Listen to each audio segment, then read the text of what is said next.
Good day, ladies and gentlemen. So today I want to teach you what a fair value gap is. If you are a beginner trader, you might have heard of fair value gap, but you might not really know what it means. Okay, so and if you are a trader that uses the ICT model, okay, the inner circle trader model, you would definitely need to know what a fair value gap is. So in this video I'll be breaking it down. A fair value gap is simply a gap between the wick of one candle and the wick of the wick of the first candle and the wick of the third candle. For you to have a fair value gap, you need to have 3 candles. Okay, so the wick of the first candle and the wick of the third candle are very important. The gap between them, if the wick of the first candle overlaps into the wick of the third candle, then there is no gap, so there's no fair value gap. Okay, so there must be a space between the wick of the first candle and the wick of the third candle. So let me show you what I mean. Right now I am at a particular point on the chart where there's a fair value gap, so I'll just use that to explain. Okay, so I picked this out so I don't take too much time trying to look for a good example. So you can see these 3 candles, 1, 2 and 3. Okay, those are the 3 candles that I'm going to use right now. You can see that this first candle, the first candle, look at its wick, the bottom of its wick is right there, and the top of the wick of the third candle is right there, and there's a space in between those two, right? They do not overlap, and there is no way they can touch. There is a space between the two, the bottom of the wick of the first candle and the top of the wick of the third candle. So you would need 3 candles to actually draw a fair value gap. So right now the gap between them is a fair value gap, so I'll just look for a rectangle and use it to draw the gap. Okay, so this gap in between, I think the gap is smaller, so let me make this a little bit smaller. This gap in between is the fair value gap.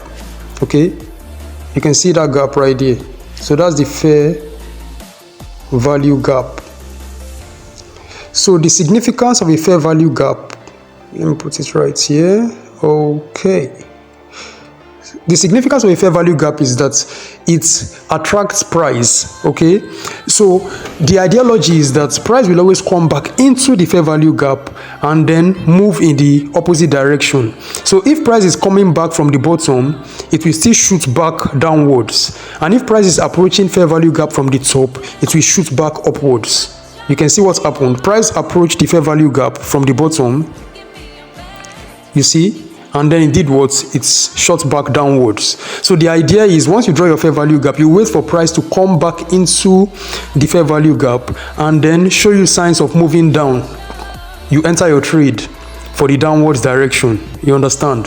So it won't always work out according to plan, but up to 80% of the time price will always obey the respect the fair value gap ideology and then move accordingly. Okay, so you know, nothing in forex is 100% perfect. There is always room for error and room for disrespect for the system. Okay, so you can draw your fair value gap, price will get there and just go past it without respecting it. It happens, but more often than not, fair value gaps are respected. Okay, so that's how to find your fair value gap. Just make sure that the 3 candles, let me delete this space, this rectangle that I drew.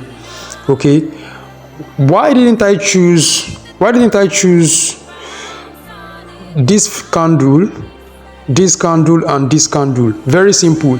You can see that the wick of this first candle now is overlapping, okay, even into the body of the third candle. It should not be. The wick should not overlap in such a way that it will go so far and even get to the third candle. No, it is called a gap for a reason. The bottom part of the first wick of the wick of the first candle must not touch or overlap into the wick of the third candle.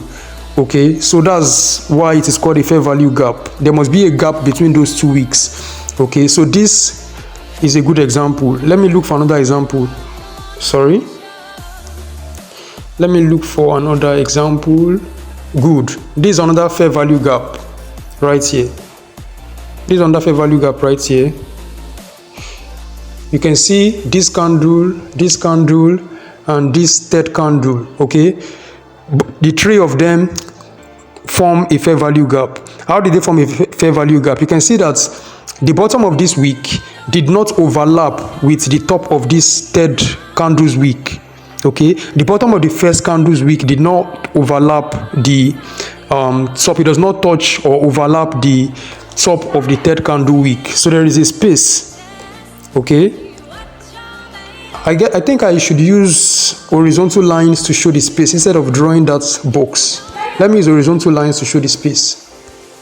Okay, so you can see there is a line here. Okay, let me see if I can copy this. Okay, it's copied up to this part.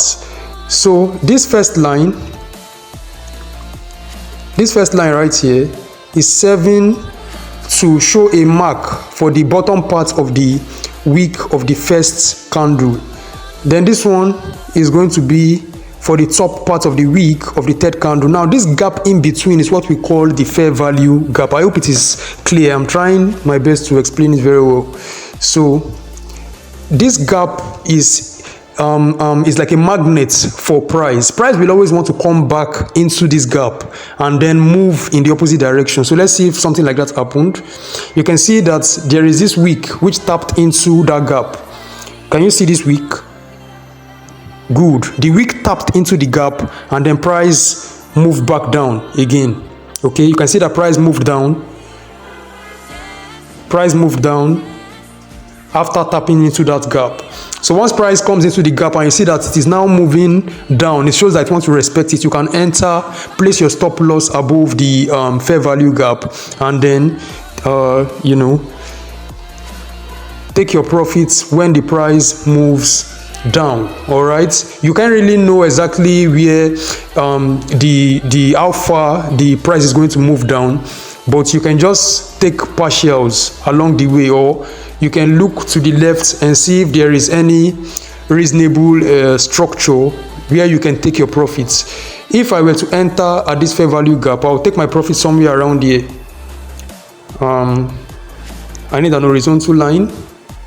Copy. Yes, I'll take my profits at this previous level here. You can see around this region. That's where I'll take my profits. All right. So I would have exited my trade somewhere around here. Okay, even though the price still went down, you know, you can't be certain, or you can take partials here and just use a trailing stop to follow the markets.